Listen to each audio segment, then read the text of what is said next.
Lion King is allegory. You know, I think all good animation at its best is allegory for us as human beings. The story connects itself to primal stories. You're entering into that world that has always dealt with large, basic principles and basic abstracts. The more you try to make it authentic and true and deeper and more resonant, the more it's going to be like the great myths that have endured and that resonate now. These are fundamental elements of the human experience. Betrayal, redemption, fitting in, family, community. We knew that there was a kind of epic or religious epic quality to it, something like Ben-Hur or, you know, Moses. Old Testament tales like Joseph or like Moses. They're great old stories, and there's a reason they've stayed around for a couple thousand years is because they have some resonance to us even today. So symbolically and mythically, all those stories resonate in a really twisted new way. You know, they're spun on their ear, they're told in a way that doesn't evoke Moses when the audience sees it. The idea of a character like Joseph who grows up in virtual royalty and then is banished to return, you know, years later unrecognized by his family is, you know, really inspiration. Simba, you're alive? How can that be? It doesn't matter. I'm home. That we can relate to them and say, well, if Moses saw the burning bush and got wisdom from it, why can't Simba see the burning bush in the form of Mufasa, his father, and get an inspirational message from that? You are my son, and the one true king.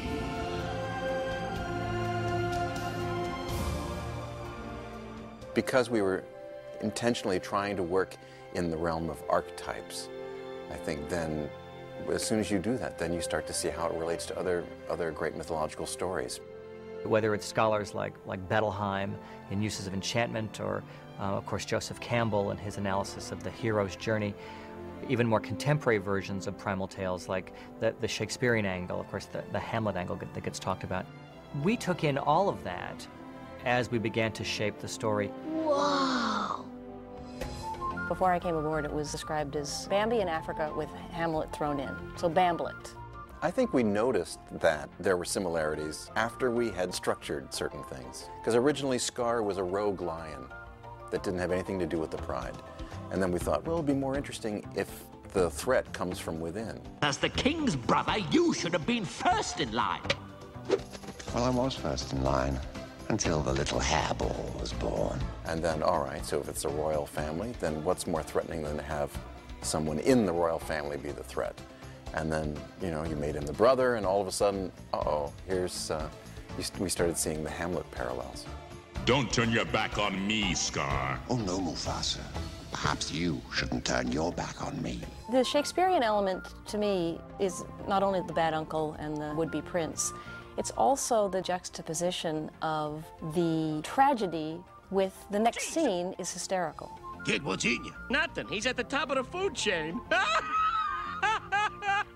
We wanted to represent it as a tragedy that was hopeful. The idea of a character who goes through a traumatic event and somehow has to deal with that on the screen was fascinating to us. There were days when we went more down the Hamlet path than other days. There were moments when we had lines of Shakespeare into the movie. We had, Scar throwing Mufasa off of the parapet into the stampede, saying "Good night, sweet prince," and things like that. And it became too kind of self-conscious. And so what's left is kind of the echoes of Hamlet. The question is, who are you? We'd all decided that there needed to be a to be or not to be scene. And it was the very last scene that was created for the movie, which is after Mufasa visits Simba and leaves, Simba's left wondering what to do. No, please, don't leave me. And that literally became our to be or not to be moment. And then everything after that became about being as good as that scene and really trying to bring the whole movie up to that level.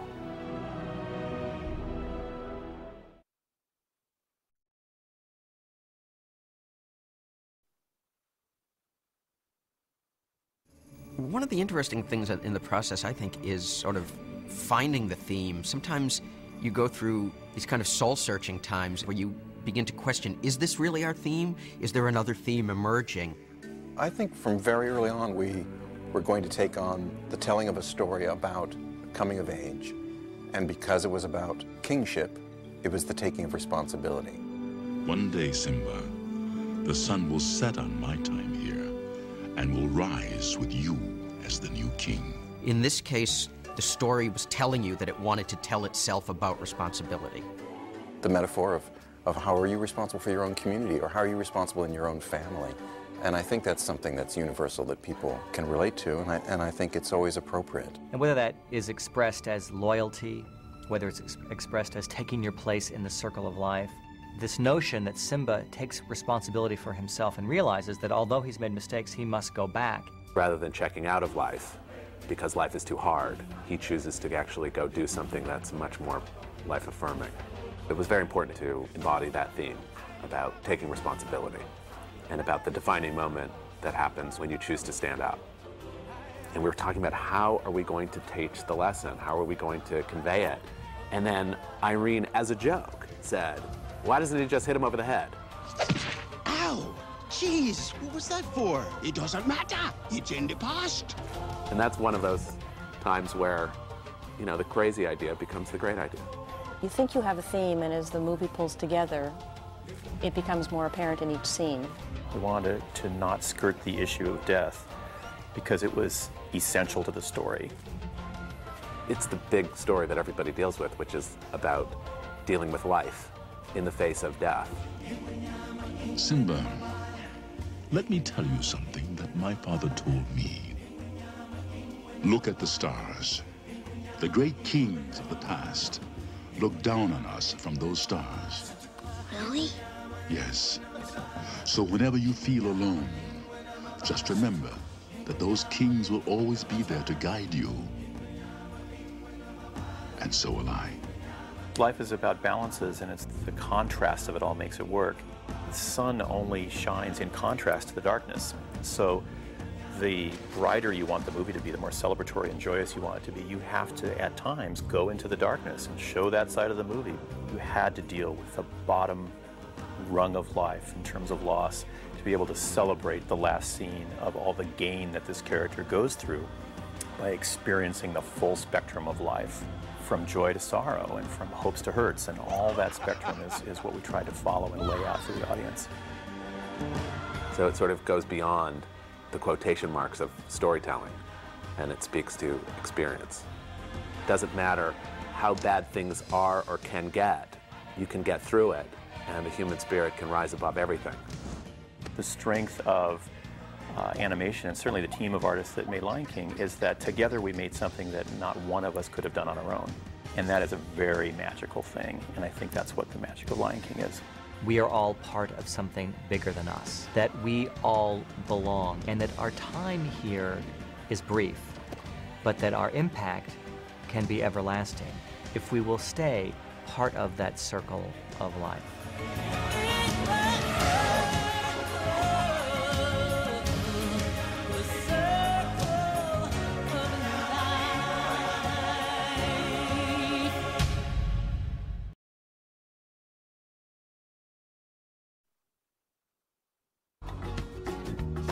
In retrospect, people go back and analyze the movie and say, oh, how clever, they wove in these influences and those influences. If you really saw how the movie was put together, you would say, oh my God, you mean they did it this way? We made each other laugh so much during all these story sessions and script sessions. There was a great mixture of people in the room that we could bounce off of each other and write together and create together. We would be rushing into a recording session and, like, you know, shoveling pizza into our mouths and sitting in the lobby going, we've got to come up with something funny for Nathan to say. And it's done very spontaneously, and it's like playing jazz. And the ideas start to come together and inspire other ideas, and that turns into the movie. All works of art, all great works of art, always are from a process, and they're not always self-evident while you're doing them. Image on the screen needn't be epic and vast and grandiose, although we tried to do all those things. And one of the most compelling images is the father's paw print and Simba's little paw going into it. It had everything to do with ideas, and Rob and Roger had a strong idea about the thematic between father and the son, and a son taking his father's place, and that became really moving for the audience after a while. Remember. We're we're artists and filmmakers, and so intuitively you bring your emotions and feelings to the table. We all, Rob and Roger and I, and so many of us on the movie had strong feelings about our dads and our relationships with our families. And my father died just a few years before I started Lion King, so it definitely was in there informing the whole thing. Okay. I know when we finished the movie, one of the things we wanted to do was to dedicate it to our fathers, to all fathers, which I thought would be a nice idea. Clearly there's an element in the movie I've sort of always called the daddy issue. What have I resolved with my father? What remains? What guilt do I have that I was never able to clear up with my father? Simba has this horrible guilt that he feels like he somehow caused his father's death. And then the chance to go back, the chance to, in a sense, see his father. We were building this idea of Mufasa returning because that idea wasn't always in the story. In very, very early drafts, Mufasa dies, but that's it.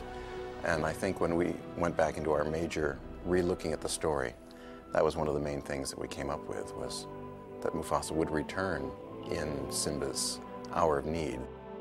I think that's something that internally we've all maybe dreamed of and we never really talk about, but wouldn't you love to be able to reach out into time and touch your father, your ancestor, someone who came before you and say, what do I do? What am I doing wrong? Show me the way. Simba gets to do that. You have forgotten who you are and so forgotten me.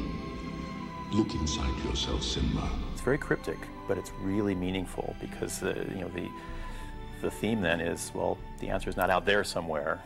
The answer is in there.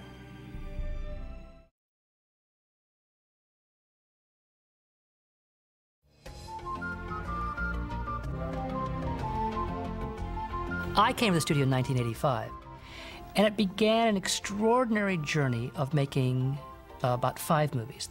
Great Mouse Detective, Little Mermaid, Beauty and the Beast, and Aladdin, and Who Framed Roger Rabbit. And it seems as if each successive film built almost exponentially in success, esteem, awareness, admiration.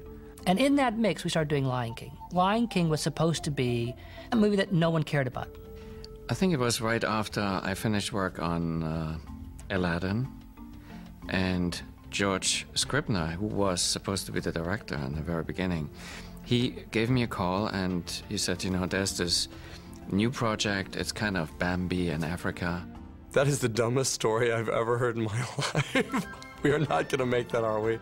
Over and over, the story of lions in the savannah. These are many films that people said, who's going to ever want to see that? And consumer products would say, oh, you can't sell animals. We want people. Rob and Roger and I were sitting there going, you know, is anybody going to want to see this? It's a, you know, let's face it, this lion cub gets framed for murder. We got a wildebeest stampede. There's a singing warthog. Will it mean anything? And throughout Lion King, there were numbers of people that wanted to get off the movie and get on to Pocahontas. Because that was perceived as that was going to be the great movie, and we were the B team. It was the B picture. It was sort of the one that the A players weren't working on. Really, I think everybody sort of felt like they would rather work on the picture that was the underdog. And then, of course, then you sort of infuse that with the ragtag feeling, like, okay, so what if we're the B team? We're just going to rally and do a great job. We'll show them. This kind of rebirth of the Disney animation department enabled an enormous number of talented young artists to really blossom. I mean, truly, a lot of the animators were always going to be under someone else on the bigger pictures. I mean, and nothing against the top people, because they're fantastic, but it was just an opportunity for some people to shine. I do remember that we were really struggling on Lion King, trying to find a story, because in some ways you look at the story and you think it's so new. Nothing about it is familiar. It's completely untried, untested. So you really wonder if alternately, one day you think, this is the greatest movie ever, and then the next day you're like, what are we doing?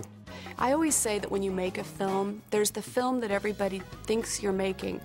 And then as the film starts being made, it takes on a life of its own. It's like spaghetti sauce. You know, you have all these ingredients and you've got the recipe and it looks, you know, it's good, you're gonna make your spaghetti, but you really don't know what it's going to taste like until it has really sat in the refrigerator one night.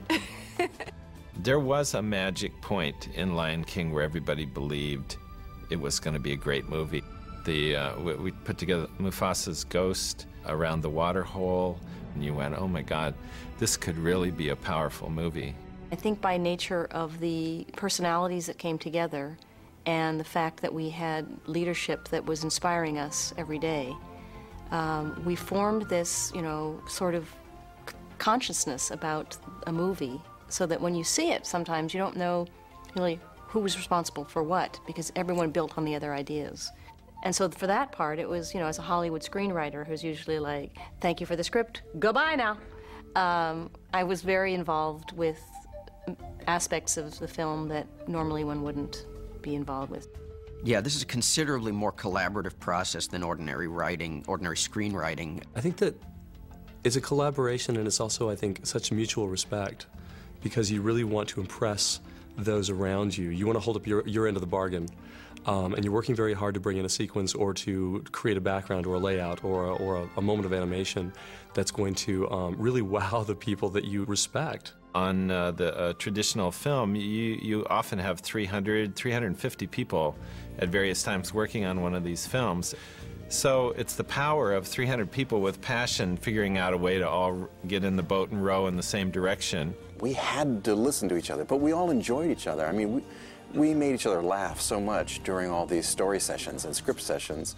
There was a great mixture of people in the room. I mean, we had creative egos, certainly, but our egos didn't get in the way. I think you have to have a creative ego to bring something to it. You know, you have to have a point of view, and everybody did have a point of view, but somehow ours all meshed. And one of the rules that you have to use to go into any kind of collaboration like that is you can withhold nothing. It doesn't matter how bad the idea is, you have to say it. And what you find in the creative process is that sometimes that stupid idea makes you look at it in a completely new perspective and actually allows you to find the great idea, the one that was undiscovered, but you have to kind of go through that process. If you play it safe, and if you do what you know will work, then you end up just doing a retread of something else. The strength of animation, and certainly the team of artists that made Lion King, is that together we made something that not one of us could have done on our own. And that is a very magical thing. You know, the process of creation is a miracle. And there's really no recipe and there's no path that is predetermined. It is about the people, the journey, their passion, and their creation that makes these things possible.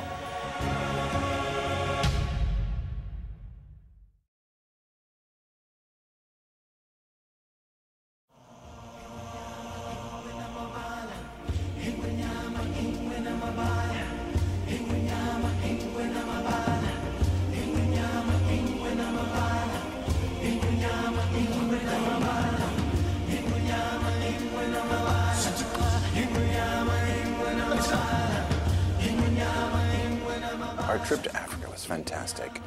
We were there for about 2.5 weeks, traveling around in an open-topped Land Rover.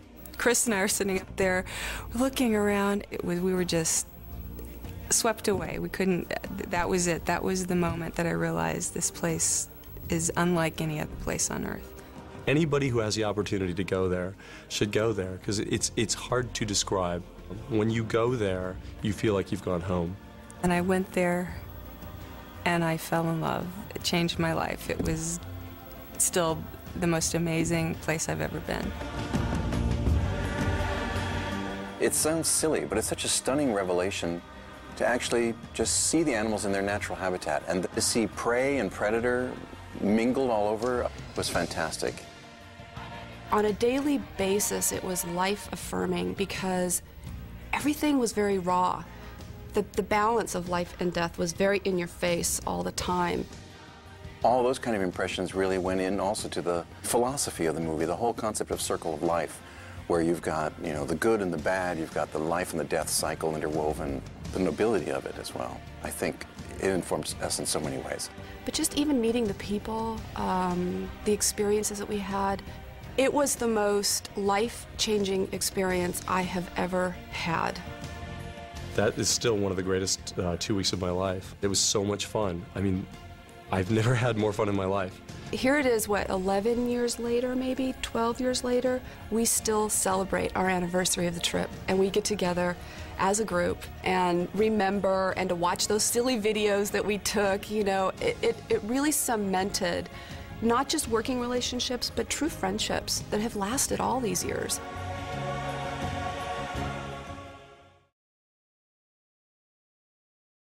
the script is written, so we have pages of script, which we're taking, you know, for a scene or a sequence, and then give it out to the story artist and actually talk it through. And then they go away and draw it up as sort of, you know, it's sort of comic strip style. And then we come back and meet and look at what's been done and then really work with it. It's very sort of sculptural because you're actually working with material in front of you and you actually deal with whether the ideas are coming across in the boards, and you sort of build in levels. They're really flexible, so you can take out that which isn't working, keep what is, build on it, and they're idea sessions. As every time we go through a board, everybody kind of jams, story jams on it, and different ideas come up, and the energy that gets started builds the boards. It goes over a long process, and it's enough to tear your hair out sometimes. Yeah, but that's really the important process, because it's in those meetings that you actually discover what the story is, how the sequence is going to play, and that's where everybody who is involved in that process, and it's really sort of a handful of people, really gets to understand and know, again, who the characters are and what the story's about and how we kind of continually refocus it. Of course, everybody contributes, and it gets shaped along the way, but...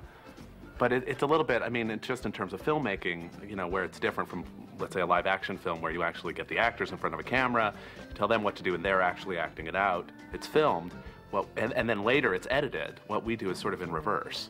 We actually edit the movie. We write the movie, then edit the movie first in storyboard form, and then once we actually know what the individual shots are, and we actually know each and every shot, so there's no wasted amount of footage. You know exactly how you're telling the story, literally shot by shot, and then you have to go through all the processes of animation and layout and color in order to put that together. So you work sort of from the outside, or from the largest to the smallest.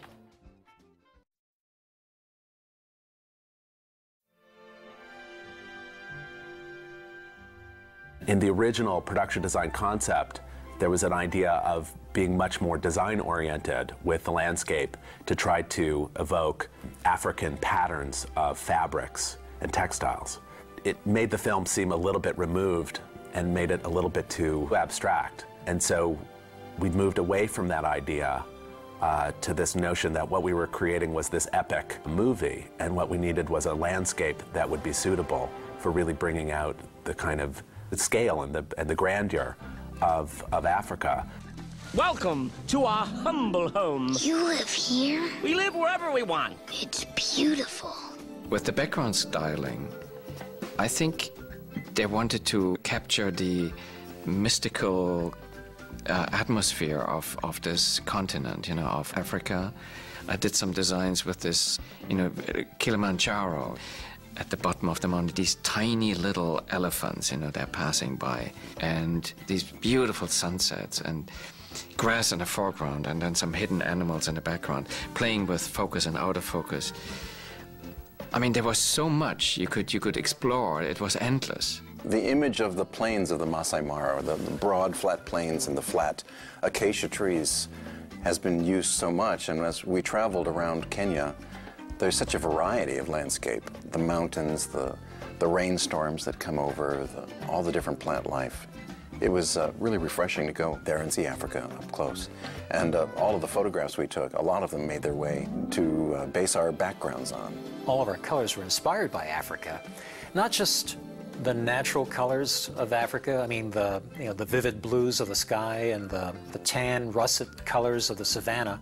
I don't know whether it's just because there's no smog or what, but the colors just seemed extra intense, and we tried to bring that back into the movie as best that we could. And even little Pumbaa, you know, he's bright red. Well, you'll see in some of the pictures, those little warthogs were bright red. They roll in the dirt, and the dirt was bright red, and they'd come out, and they looked like Mother Nature had gone wrong for a second, you know, but they really looked that way. Slimy yet satisfying. We are also inspired by a lot of the tribal art. If you study Can't Wait to Be King and see Chris Sanders' work and the way he stylized that, and the playful kind of childlike view of Africa, it's heavily influenced by textiles and paintings and African art. It allowed me to feel okay about going completely crazy with the color and getting really bold and very solid with the color. The place itself, Africa, has a weight to it, and you could embody that in the color and the production design in its own way. And if we took one thing back from Africa, really that was it. And it manifested itself in The Lion King as bold emotion, bold color, and really bold choices no matter what we were doing. Oh, I just can't wait to be king. If you look at the end of the movie, which is very kind of epic and profound, and the movements of weather patterns and all, it's an odd mixture of what we observed from Africa mixed with kind of King Arthur mythology of, with the good king comes the spring and the bounty, and with the bad king comes the rain and the drought. And those kinds of like seasonal movements are as much influenced by Africa as they are just by kind of classic mythology and storytelling. That really is about trying to distill something and trying to heighten it and trying to mythologize it. The communication is that it becomes real for people, not because it is literally real, but because it captures the spirit.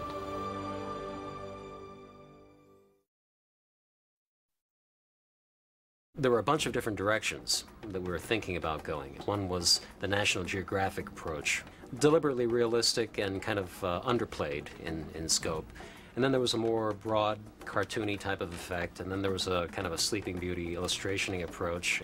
And all these approaches were sort of milling around in the pot, but nobody was really sure exactly what they wanted to do. And then the subject of David Lean came up. David Lean in the sense of grand sweep and epic scale, a sense of drama played against a huge canvas. A huge canvas that includes nature and weather and, Lawrence of Arabia type of effects. And that was the direction that really caught fire. And all of us have been working in that direction. I would say in early stages of development, N.C. Wyeth was a very strong influence. What impressed us most about N.C. Wyeth was his ability to compose a scene in such bold, dramatic strokes and language. He's a very muscular kind of designer, always very simple, but always very powerful and always working directly from his guts. It takes a lot to compose a scene that way, and we've just tried over and over and over and over again to try to compose a scene in that kind of good, strong, simple graphic language. We've been treading a very fine line between animation and nature, I would say. Nature's a notoriously hard thing to get your arms around. Even in live action, I think it's hard. It's hard to capture it and to bring it convincingly onto film. And when you think about it, the drawn effect, the hand-drawn effect is such a crude thing. It's so difficult to catch something as subtle as a sunrise. And those are the kinds of effects that we've been trying to get, and I think we've achieved them. A lot of people think, oh, computer animation, everyone's doing it, and the whole movie is done that way. Almost everything we do is still drawn by hand and still painted by hand. But occasionally there's an effect or something that the directors want in the film that would be virtually impossible to do with traditional animation techniques. Here we've got a hand-drawn model sheet. It's drawn by one of the character designers, and it's basically a model for what our wildebeest should look like. And from this hand-drawn model, we evolved a computer-generated model. This model is a three-dimensional representation of the beast that matches the look of the first model. One of our hand animators, Ruben Aquino, gave us some reference artwork of a hand-drawn wildebeest galloping. And from that, Linda Bell created the three-dimensional motion that you see. It comes close to matching Ruben's animation, except that Linda had to extrapolate and make the motion work in 3 dimensions. Here we get the sense of that motion rotating in 3 dimensions. We can place our camera anywhere. So it's up to our 3D animators to translate that idea in 2 dimensions into something in 3 dimensions, to make it so that that motion or that behavior works from all of the different angles, because we're going to need to look at this thing from all different angles during the course of the scene. This shows us our computer model looking more like traditional animation. We've put inking lines on it. We've got FX drawn hair and a tail that looks like more traditional animation. The painting is very simple. It's a solid color with a tone underneath like the other characters in the film. Here's one wildebeest just running in an environment. The background here was painted by hand, and our animator drew a line indicating where he wanted the wildebeest to run. And now we've got the wildebeest running along that path, and we've also added some character to it. It leans into his curves. Another thing that we've been able to create is the shadow effect underneath the wildebeest. It would have been also very difficult to create 700 shadows underneath 700 independent beasts. To create the effect of the wildebeest avoiding one another, we had to write special programs for that. The computer has no trouble at all letting wildebeests run through one another.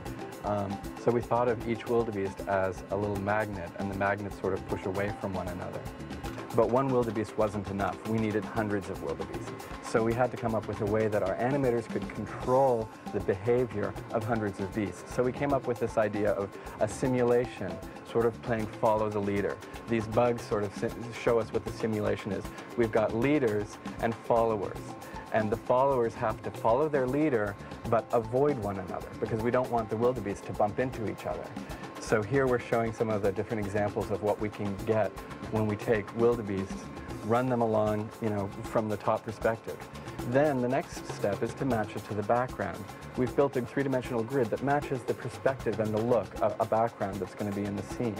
On that grid, we placed one of these simulations where each of those bugs now gets replaced with a full running, galloping, hopping wildebeest. And here are some rough scenes showing footage from the film using this technique.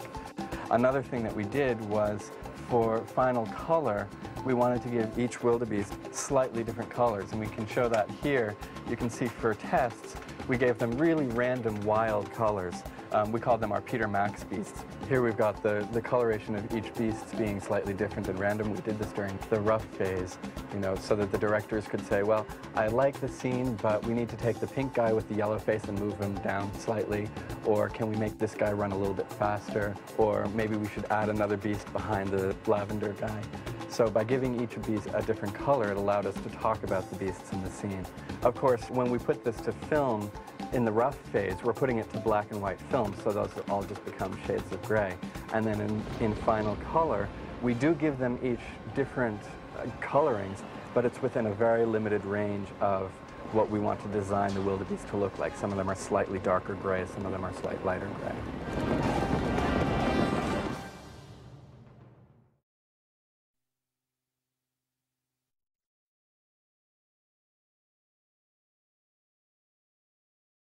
Here we go. If I make a mistake, ignore it. From the day we arrive on the planet and blinking step into the sun,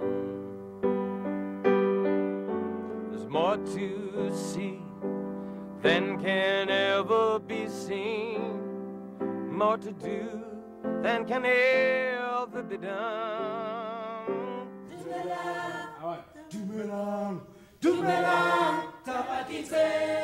One more time.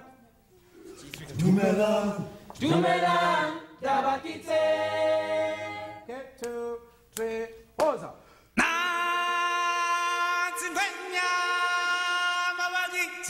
When Hans Zimmer came in, and he brought in Le Bohème, who gave us the opening call. That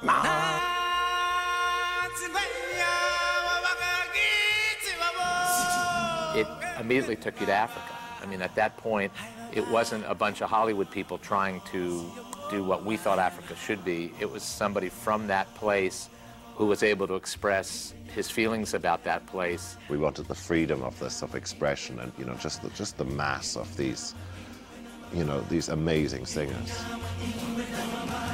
They just did an amazing thing with Elton's song, and working in the rhythmic chanting underneath just grounded the whole thing in Africa and gave it a spirit.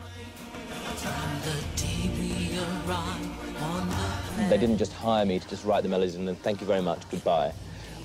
It was, I felt as if I was part of it, and that made me feel good about it. And Circle of Life had to be, both lyrically and musically, a strong, powerful song that would also set some of the agenda for the film. It's about succession, about living, about dying, and the whole circle carrying on. Disney open the film with it and play it for 4 or 5 minutes before you even get the titles. We completely threw out a dialogue scene at the opening of the movie. Just completely threw it out and said, gee, let's just go with the music.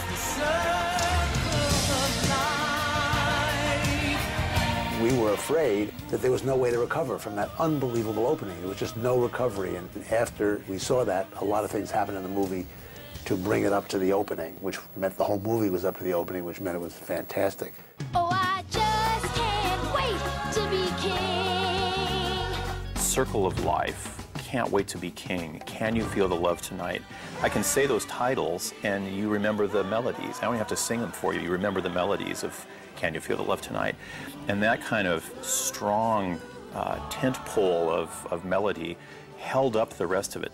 I used to take tours around the studio a long time ago when I was just a little kid, and I always used to say that these films really started with music as much as they started with the idea of a story. It means no worries for the rest of your day. You know when something has momentum and everything within the crew members and everyone on the film, you just knew that this was going to be a winner because of the spirit involved in making this movie. Hakuna Matata.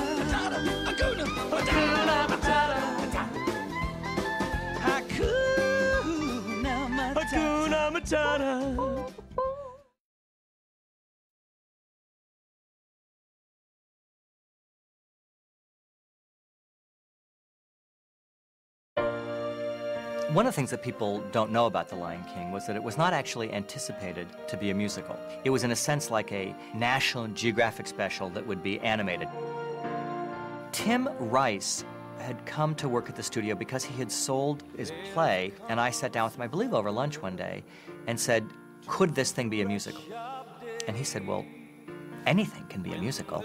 I think perhaps my biggest contribution to the entire project was suggesting Elton John. And I did say, well, you'll never get him because he'll be too busy, he'll be too expensive, and to my amazement, very quickly, Elton came on board. I think everybody in England that was a kid looked forward to seeing Disney movies because we'd never seen anything like them. What Elton has, and it doesn't really matter if you regard Elton as a great rock artist, which he is, but he's actually a great tunesmith. He writes wonderful melodies. They really didn't have to sell it to me. I mean, I was in from the word go. It came at a time in my career where I thought it would be a challenge to do something different. I wasn't really deliberately trying to break through with rock in Disney movies. That wasn't, it was just I thought this is a great composer.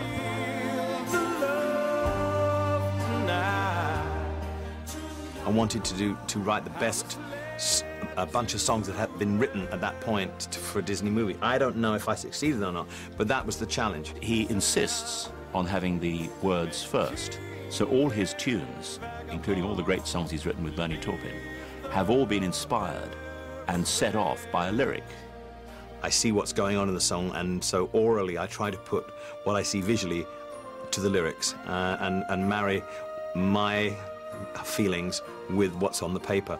Nothing's greater when you actually put the melody to someone's lyric and you play them the song and they're absolutely thrilled with it.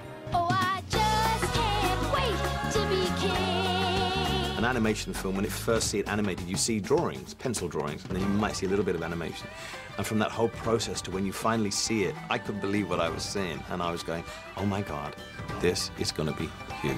Everybody look left, everybody look right. I mean, I certainly spent a lot of my 2 or 3 years working on it, not discussing music. We were all enabled to chat about other aspects of it, the script or the way something looked or whatever. And that was nice. You felt genuinely involved. I mean, I really felt it was my film as much as anybody else's. I mean, none of us really, when we started out, imagined what would happen, what a cult, what a phenomenon, what an enigma it would be, The Lion King. I mean, it just has a life of its own now.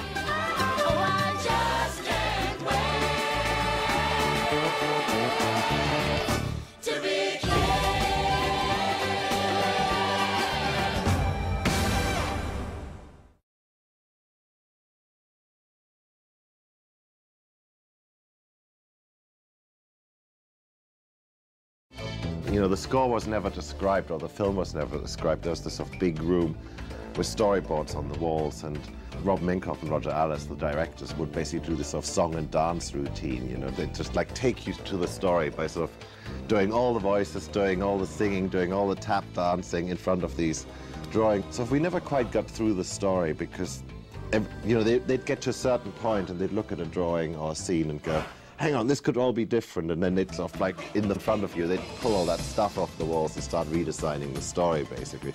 So I don't think the story was ever finished until it was finished, until, you know, people got to see it. This is a long process. Slowly we all got to start to get to grips with the story. The whole thing was, it was going to be set in Africa. I mean, at one point it was called King of the Jungle until we figured out there aren't any lions in the jungle. I think this goes for any and every movie. It's a learning process, and you sort of go through it and you figure out what this thing is about, really. So somebody describing it to you, that's not really what happens. You know, you all discover it at the same time. Hey, Uncle Scar, will I like the surprise? Simba, it's to die for.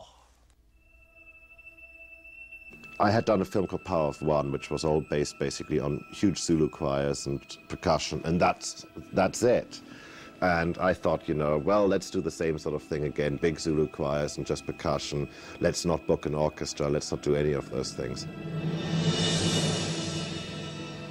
And then I started working, and of course that concept went straight out of the window. Because you know, you can intellectualize these things or describe them as much as you want, and then you start actually writing and dealing with the material, and something completely new and different will happen. The way the animators work, the way the directors and the writers work, they do vast amounts of research, and a lot of the inspiration comes out of that. You know, my whole approach is always, I never do any research, I just rely on my imagination.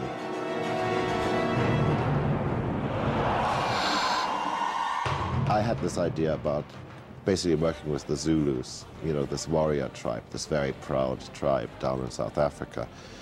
The problem is they do not have any indigenous instruments, because warrior tribes don't go schlepping grand pianos around with them because they have to go worrying, you know, and it's like foot stomps, singing, hand claps. That's really the indigenous instruments from down there. And then we started bringing in drums from Senegal and Burundi and Syria.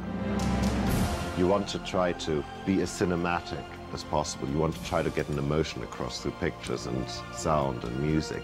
Because when you write, you become so much part of the story. You go through that whole stuff the characters go through. I think that's what makes it special. You know, you actually invest a bit of yourself in it. Remember.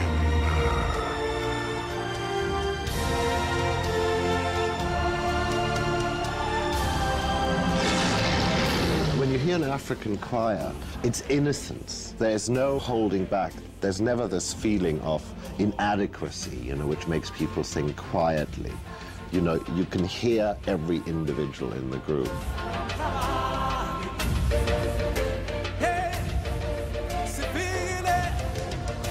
I'm forever trying to push the boundaries out. I'm forever trying to broaden our geographical dependence on, you know, oh, now we're here, and to make it more universal. You know, I think everybody understands tunes and rhythm. That's the thing that goes across the whole world.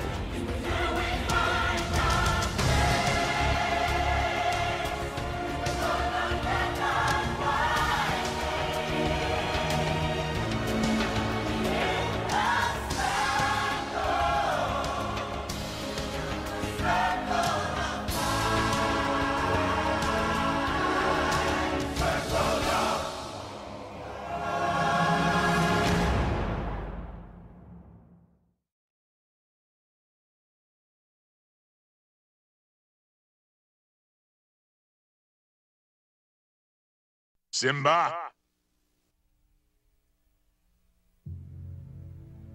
I'd never written for talking fuzzy animals.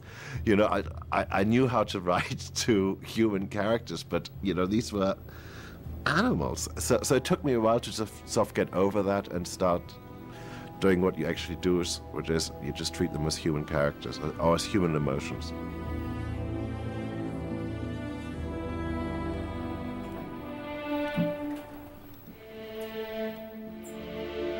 When you write a theme, you know, one of the things you want to do is you want to see how much life it really has, how many possibilities there are. Can it speak to you in joy? Can it speak to you in sorrow? Can it be love? Can it be hate? Can you get all these things? Can you say all these things with just a few notes? And that's the thing when you really figure out if a tune is any good or not. Does it have more than just one shallow little character? Does it have more than just one little thing to tell you?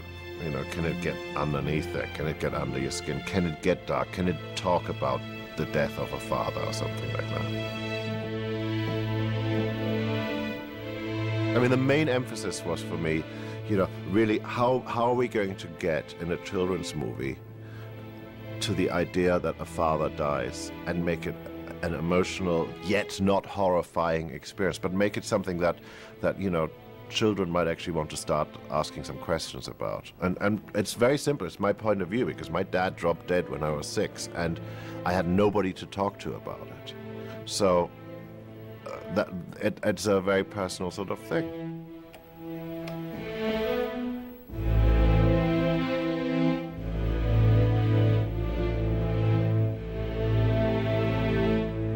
What you try to do in animation is, because it's not a real world, what you're trying to do is you're trying to advance that sense of that world, really. You're trying to create a sonic landscape that, you know, that these drawings can sit on in a way, and these characters can live within. I love movies. I love the whole thing of working in this field, because when you go to the cinema and you sit there with a group of people, that experience of everybody's emotion, you know, whoa, now we're sad, now we're happy, now we're having a laugh, now we're scared. That roller coaster ride, I mean, that's great. And if the secret, which is not much of a secret, should be known, is this is my hobby. I love doing this, you know. Anything else feels like work to me.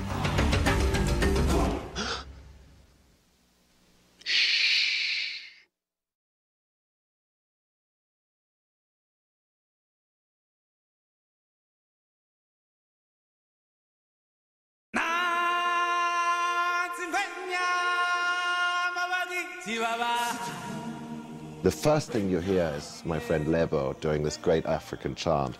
And in a way, we're buying ourselves license with this. You know you're not in Kansas anymore after that.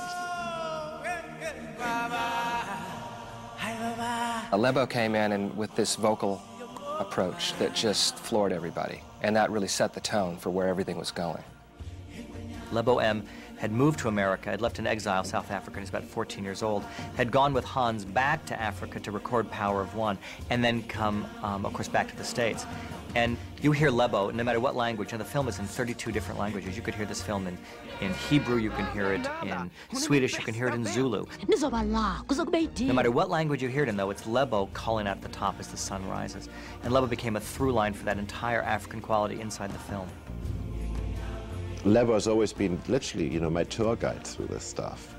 And we try things and we play around with things, and sometimes he goes, you know, well, you know, in South Africa they would do it this way, etc. And he's sort of a genius, and he's an awful lot of fun to be around. Hans Zimmer, of course, brought his palette of sounds, and he would bring in people like Lebo M, who was parking cars at the time, you know, and he knew him and was a fan of his work. I had promised basically Don Hahn and everybody at Disney that I'd pull this great South African singer into this project, and then of course I couldn't find him anywhere. I think it was that morning when we were doing Circle of Life, you know, suddenly, you know, I'm freaking out because I've done this whole opening for the movie, except I don't have the voice on it yet. And it's the voice which is the key element. And of course, no Lebo, I don't even know where he is, somewhere in South Africa or somewhere in Africa. And, you know, the front door rings and he's standing there, literally. And I'm going, okay, come in, you're singing right now.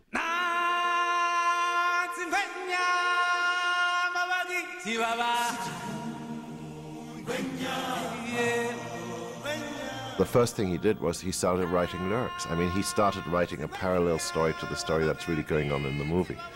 And since we had done a film together already, and I very quickly figured out the best way to handle him is to not control him, or just let him at it, you know, write a piece of music and let him twist it. The first question he asked us is, what is the movie about? And Roger and I explained to him, we said it's a story about a young lion who loses his father in tragic circumstances and ultimately has to rise up to his responsibility as king. And he got very thoughtful, and he walked away, and he started jotting notes on a piece of paper, and then he came back and he said, okay, I'm ready, and it was all in African. Hans played the musical track, and Lebo and his two friends started this chant, the Ngwenyama, Ngwenambabala, and it was just magic. It was unbelievable. And then later we said, well, what does it mean? And when he explained the English translation, he had found the heart of the movie.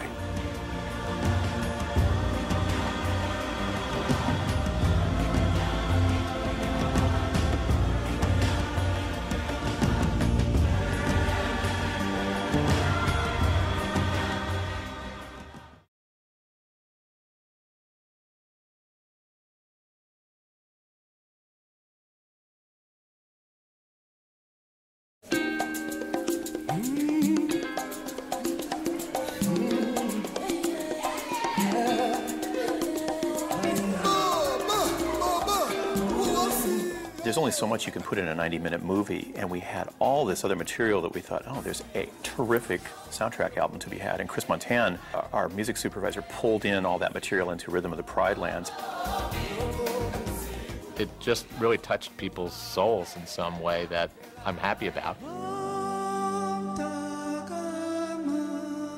Rhythm of the Pride Lands grew out of us riding around in our cars listening to all the inspirational music that we put together on cassette tapes. And being Americans as we are, we weren't that familiar with it. So as we started to collect it, we thought, oh, this is really interesting. And Roger Allers would bring in a tape and say, oh, you got to listen to this. There was so much energy, so much positive energy that was still in the room. It's still in them from the project that they went on and did that other album, Rhythm of the Pride Lands. They were just still going with all that energy. And it was in that session that Mark wrote He Lives in You.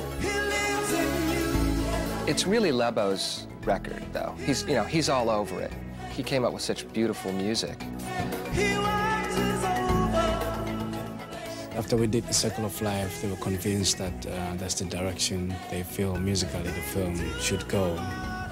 Yeah, so I was called back in to work on the film. I mean, the way his role works is I write something and I say, Lebo, does this sound African? He goes, yeah, sure. And he makes up some story about, you know, that some tribe somewhere in Africa probably writes just like this. So if I play him bits of Mozart, he still says, no, we can make this work.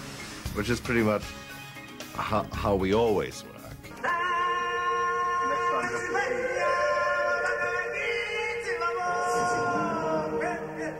I've really been blessed to come across some of the greatest musicians alive, and I think Hans is one of them. I mean, the man can write an orchestra piece within a matter of hours, and it takes a genius to do that, you know.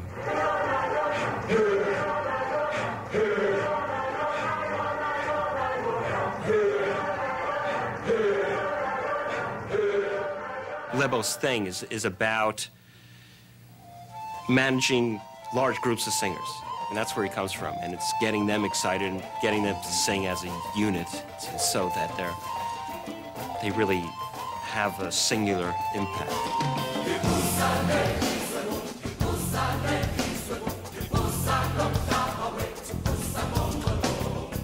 If you've got singers in a room with him, he just takes over. You do this, you do this, you do this, you do this. Ready? Here we go. And you listen to it, and it's magic.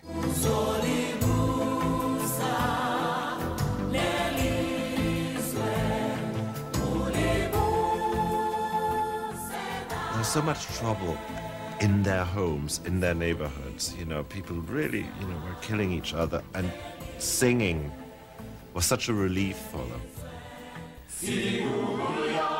For the first time, I thought we actually added something to somebody's life a bit. You know, they could just forget, they could sing. I was wrong all along. All that I needed was to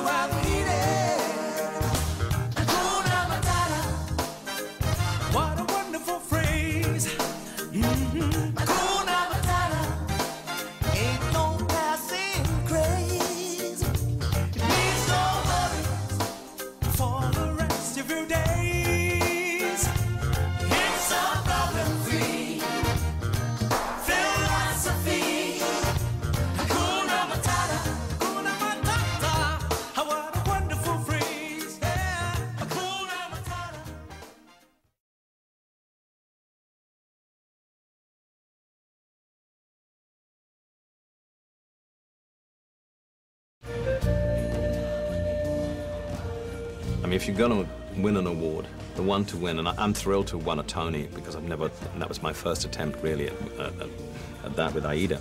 But to win the Oscar, which happened before that, was quite amazing. We had 3 songs nominated out of the 5. We had Can You Feel the Love Tonight, Circle of Life, and Hakuna Matata. And when our names were announced, and you were holding that very, very heavy statuette, I couldn't really believe it. I mean, as a kid, I never dreamt of having an Oscar. I was, you know, why would I? I mean, I was just a musician. Why would I? Never dreamt I'd be writing songs for movies. So it was. I mean, that Oscar never left my side for a week, and it was one of the happiest professional moments of my career. Nobody, I think, was ever 100% adamant about this is right, this is the way we do it, because it was very much a team effort. Any group of creative people have well-developed egos, you know, because that's part of the creative process, and so, you know, it makes for a lot of sparks, and ultimately you hope that those sparks ignite a fire that people are interested to watch.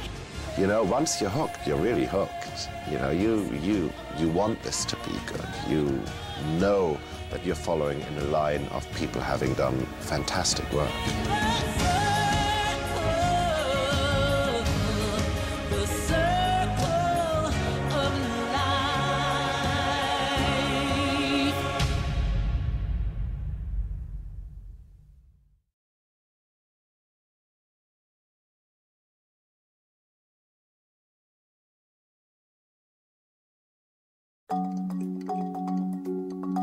Lion King came out in the summer of 1994. In the spring of 1994, on Broadway, opened our enormously successful stage production of Beauty and the Beast.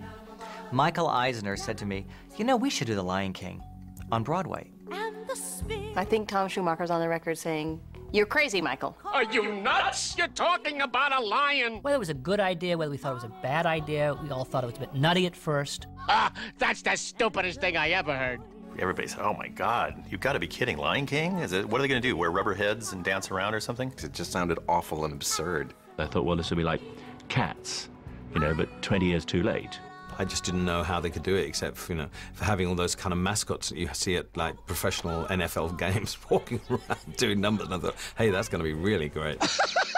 So there was a lot of laughter accompanying the idea. So I simply said to Tom Schumacher and Peter Schneider, if you don't figure out what to do, then I'm just going to go do it. My point exactly. Because everybody was skeptical, and that created a scurrying around. It was Tom Schumacher, I think, that had just worked with Julie Taymor in a number of Broadway venues and said, the only way I can ever imagine it working is to have someone re-envision it, reinterpret it for the stage and do something highly theatrical. Julie's idea was very different because she said, although this is a story told with animals, it's a human tale. It's a tale of us. And so to do that, she wanted the human revealed at all times. And if you look, whether you play a principal character, whether you play an ensemble person who is becoming animal and plant, all these things, you always see the person. I had to play with keeping a certain amount of the character of the Disney characters so that they're recognizable. But then I was also very inspired by African masks, which are much more abstract, much more stylized, much more essential, less soft and round. But you'll also see my style, and I have a definite sculpture style, mixed with Africa, so it's kind of a three-prong thing. I wanted them not to look so flat. I want them to have a kind of depth that wood has. So texture and organic materials, fibers, wood, something that would make it less cartoon-like. This isn't to be a cartoon brought to life. This is an actual theatricalization of The Lion King as a script. Julie has a great way of taking a lot of different influences from around the world. You know, that she studied the Balinese dance and Balinese mask making, and she took a lot of the rhythms and the shapes and things from that. And the bunraku puppetry from Japan, where the people manipulate the puppets in front of them and they're dressed in black.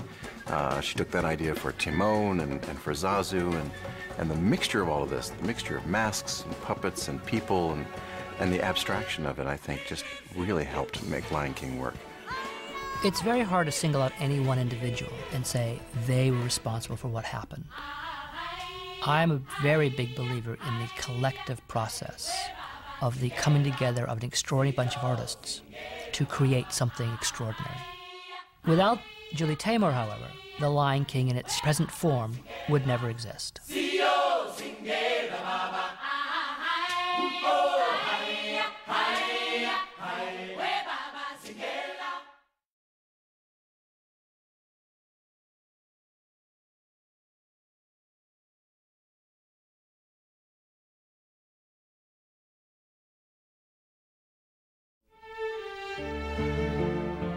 Beauty and the Beast succeeded as a stage play because it was such a good play, a good structure to begin with, that it transferred really pretty literally onto the stage, where Lion King had to literally change costume. It had to transform itself into something that was stagey.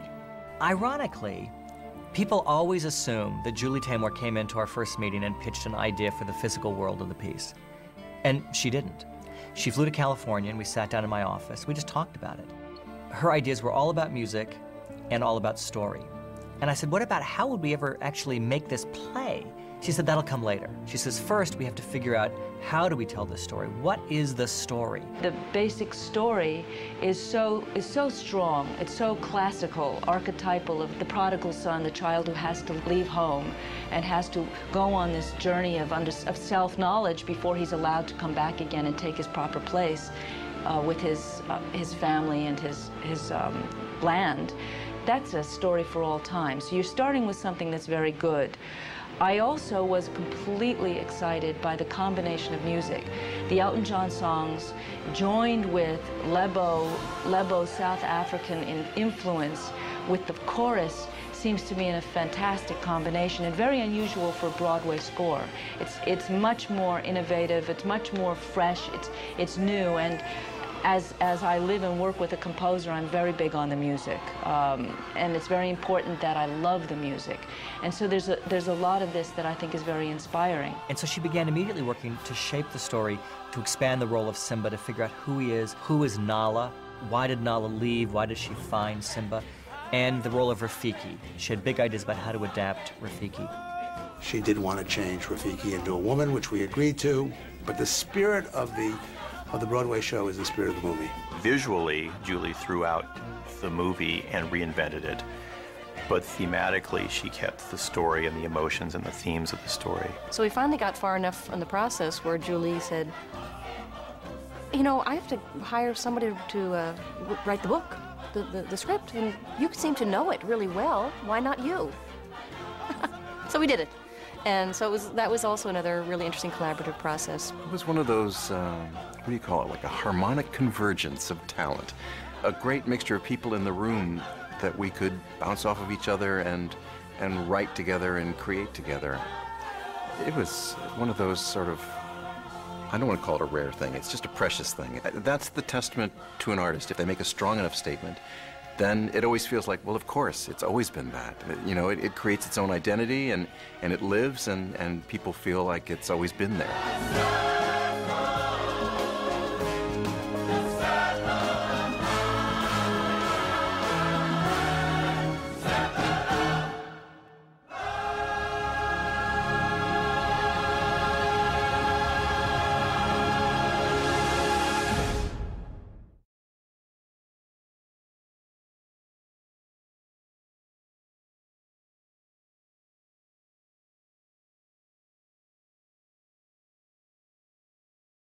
I think Julie's fundamental contribution was to say that what you saw visually on the screen, the sense of Africa, needed to somehow be translated into the stage play. And her instinct was that the music was that translation.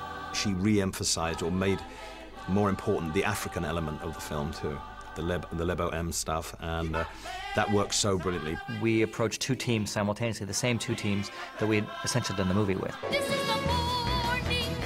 So we went to Elton and Tim and spotted 3 different places for them to write songs, and they did that. It was The Morning Report, Chow Down, and The Madness of King Scar, which opens the second act. And we said we need these 3 story points to be told.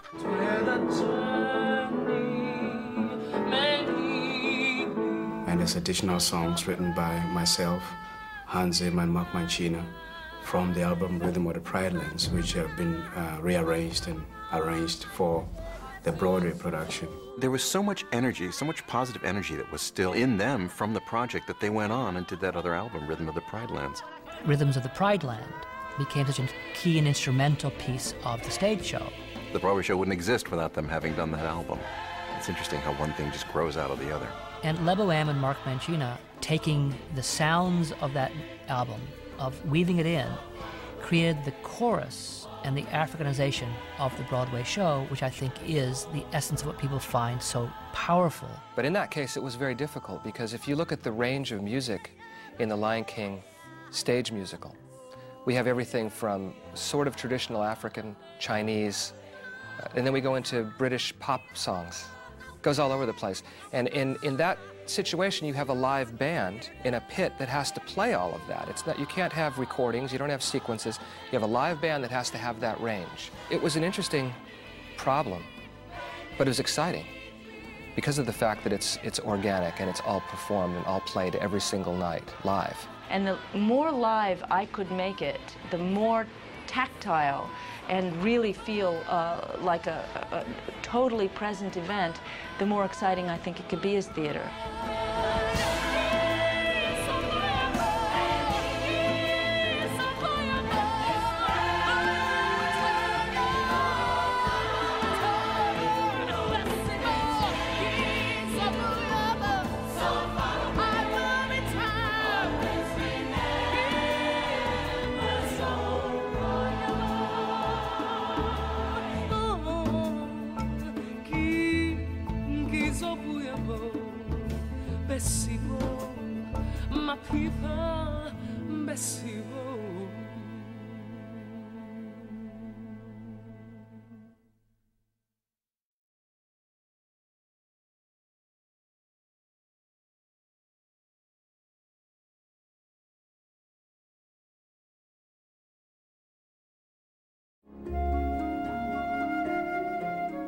What is wonderful about the theater is the ability to create illusions and to create magic. Everyone said to us, how in heaven's name are you going to put The Lion King on stage? But of course, it all comes down to stage design. And there was a fantastic team, really headed by Julie. Julie put the team together and really shaped the vision for the show. She, of course, designed the costumes, and along with Michael Curry, designed the puppets and the masks. But she sculpted herself all of those puppets, all those masks. Those are her original sculptings. She designed the costumes, coming up with ideas like that the cast, the ensemble, could be both flora and fauna, that the savannah could rise up out of the floor with, in a sense, grass pallets on people's heads, and that they could sing. The savannah itself is singing. They become plant life again inside Can You Feel the Love Tonight. But they also play the fauna, they play the animals. Always revealed, though. Her big idea was always revealing the human. When you look at it, it's really quite simple. It's clean. It uses a lot of, you know, very theatrical, early theatrical tricks. And the simplicity of it is what makes it work so seamlessly and smoothly. The lighting that Don did, the scenic design that Richard Hudson did, was working with this fundamental concept Julie had of you could be very spare and then very full and very spare. And that's all set against Don Holder's beautiful dance lighting, if you will. His fantastic use of color and saturation, the beautiful makeup and hair that Michael Ward did, and then Julie and Michael Curry's work with the puppets, and then Julie's work on the costumes. These elements all come together to create an entirely new look for it. All those ideas are sketches of things that create the illusion that you're someplace else. With you.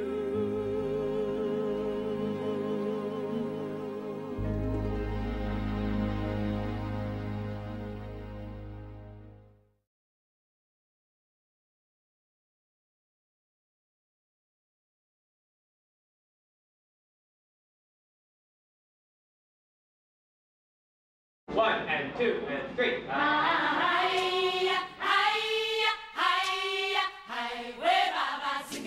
There's a lot of different elements of the movement in the piece. Clearly, there is the fantastic choreography by Garth Fagan, who won a Tony Award for it, and he's a contemporary choreographer who did some of the big, beautiful sequences like the lioness dance that is such pure dance. There's a great moment where the lionesses take their masks, these sort of crown-like masks off, and extend them out and become like lions. The theme is I'm trying to come up with a movement language for Lion King land, where everyone moves in a certain way. And then I have humans playing animals or plants through the use of Julie Taymor's fabulous puppets and costumes. So that makes it a little bit more tricky, but much more fun. There's not a word to describe what it was like to be given pure Garth Vakar movement, be given pure Julie Taymor avant-garde theater, and pure ancient languages in this beautiful music by Lebo Morake, and putting it all together and saying, okay, now you're a gazelle. Every day was a war between, well, how much of the movement do I do before I distort the puppet? How much do I move the puppet before I distort the movement? How long can I stand like this and sing these notes and be clicking in sounds that are not in English language? One of the singers in the production said something to me that was very profound one night in one of the dramatic moments of backstage. She said, you know what, Aubrey? Everyone in Lion King was brought together to learn something about themselves. And I was like, whoa, you're right. That's exactly what it is. For whatever reason, the universe brought us all together and created this pool of people, not just dancers and singers, but the people that sewed the beads, that painted the silk, that did all these things, came together and tried to put Julie's picture together. Each person involved had to want to make that final picture happen. You see kids' faces, you see adults' faces when those animals walk through the theater at the beginning of the show, and you're blown away. I mean, I get goosebumps thinking about it now. It's still fun to turn around and watch the people behind you realize what's happening. It's an amazing moment in theater. The show does not limit itself to one style. It explodes with different styles. In the same way that it explodes with puppets. You see shadow puppets, you see rod puppets, you see hand puppets, you see mechanized puppets. And all the seams are visible. You know, you see cranks and gears and pieces of sets and scenery go by. Our audience is willing completely to take huge leaps of faith and fantasy.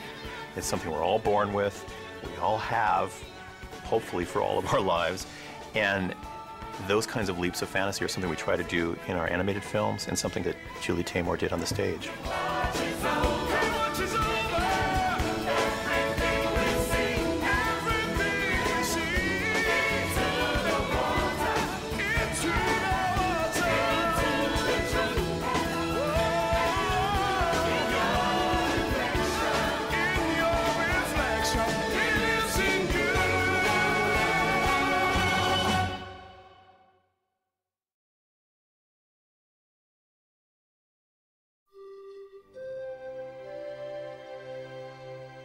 It's so interesting that no matter how much experience people have in the movie business, nobody knows how a film is going to be received. And in the case of The Lion King, they just didn't know for sure. It was when audiences first saw it that it became evident that this was not just another Disney cartoon feature. It had a life of its own all the way through the making of it. And to tell you the honest truth, when you got to the end of the process, you were a little perplexed as to what it was going to do. I remember the last thing that a lot of people said, including myself, right before it released, this is either going to be huge or it's not going to work at all. You always want things to be successful. You don't work any less hard on a failure.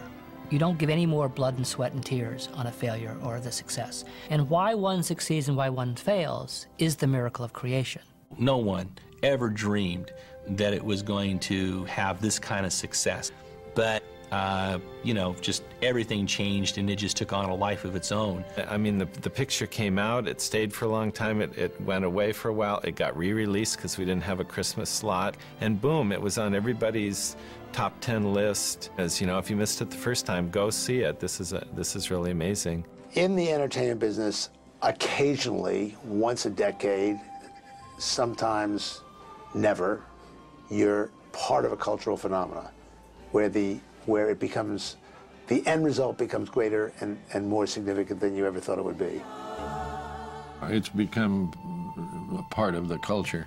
They change their way of going just a little bit as they go from country to country and kind of become the property of whoever has it there. I don't think I realized how big The Lion King was. It is a huge name, and the fact that it's The Lion King is, I mean, it's just one of those things like My Fair Lady that everybody's heard of. It is an extraordinary journey of hundreds and hundreds of artists that have touched the hand of Lion King. And then later, of course, people would come up and say, why don't you make another one of those? And I'd say, if you thought, you know, that we knew how we did it, we'd be making them every 15 minutes. It reestablished, if this needed reestablishing, that the animators who were working for the Walt Disney Studio at that time in the 1990s were the best in the world. I think for the first time we felt legitimate. We felt we had crossed a barrier from children's entertainment to entertainment. One of the startling things about working in animated movies is this sense that they don't really age. It's a startling thing to realize that people who were children when they first saw it actually now will have their own children who they will show it to. And there'll be a new medium delivery and they'll show it to their children. Watching my daughter just be, you know, it was, that's the only time I feel like it is a bigger thing than what we ever dreamed it would be. No one, I don't care who they are or what they say, ever sets out to make a worldwide event or something that influences culture. And in fact, I think if you set out to find those things, you probably fail. All you have, as one of the great Disney animators said, Eric Larson used to say, all we really have as craftspeople and filmmakers is sincerity. It's our gift to the audience. And so when you try to put that across, people feel that. One of the happiest experiences of my life was doing The Lion King, the whole project, the 4-year process of it, and seeing the end result. This was a home run from the word go, and I think it's because of all the people involved. And I was so proud to have been a part of it. This had something that appealed to people on a deeper or more fundamental level. Father! Remember. Don't leave me. I think with Lion King, there were just a lot of elements that sort of came together right at the right time, and it was really powerful. Suddenly, what seemed like a huge group of, hundreds of people working on a movie seems very small when you think of this group of people in a warehouse in Glendale, creating something that has moved people. There was a letter that was sent to Disney by a man who had lost his wife. And he said, I didn't know what to tell my child, too young to truly understand what death was. And he said, what I did was I tried to explain to them that Mommy was gone, but Mommy was always looking down on them. Sorry. It was just really touching. And I think when our films do that, it makes it all worthwhile.